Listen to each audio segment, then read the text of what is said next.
Lettre à ma fille, à ma chère fille, celle qui m'a tant appris, la martyre Asma al-Baltaji.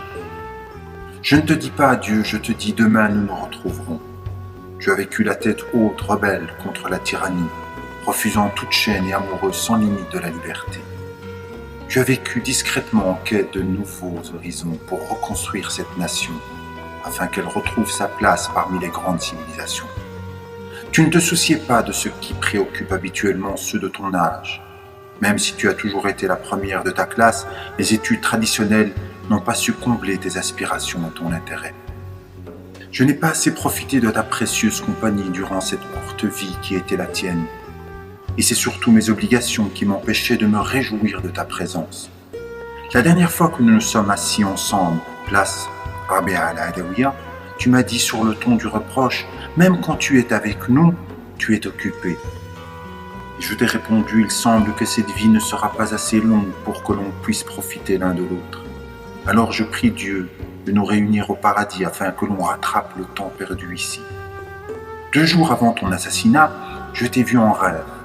Tu portais une robe de mariée blanche et tu étais d'une beauté et d'une splendeur inégalables dans ce monde. Quand tu t'es étendu près de moi, je t'ai demandé en silence, « Est-ce ta nuit de noces ?» Et tu m'as répondu, « Ce sera l'après-midi et pas le soir. » Mercredi après-midi, quand j'ai appris que tu avais été tué, j'ai compris ce que tu avais voulu me dire alors. Et j'ai su que Dieu avait agréé pour ton âme le statut de martyr.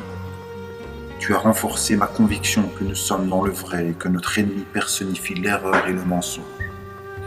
Cela m'a causé une douleur extrême de ne pas avoir été à tes côtés quand tu as rendu ton dernier souffle, de ne pas t'avoir vu une dernière fois, de ne pas avoir embrassé ton front, ni avoir eu l'honneur de guider ta prière funéraire.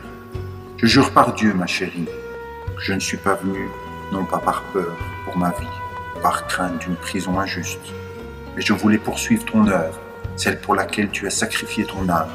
Je voulais poursuivre la révolution jusqu'à la victoire et à la réalisation de tous ses objectifs. Ton âme s'est élevée et tu as gardé la tête haute, avançant et non reculant jusqu'au bout, résistant à cette tyran criminel. Les balles traîtresses t'ont atteinte en pleine poitrine.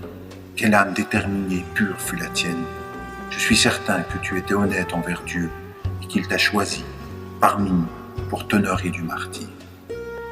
Mon adorable fille, celle qui m'a tellement appris, je ne te dis pas adieu, mais je te dis à bientôt. Nous allons nous revoir vers le bassin et nous serons en compagnie de notre prophète aimé et de ses compagnons au paradis, dans un séjour de vérité, auprès d'un souverain au pouvoir absolu, là où nous pourrons réaliser notre souhait de nous délecter pour toujours de la présence de ceux et celles que nous aimons.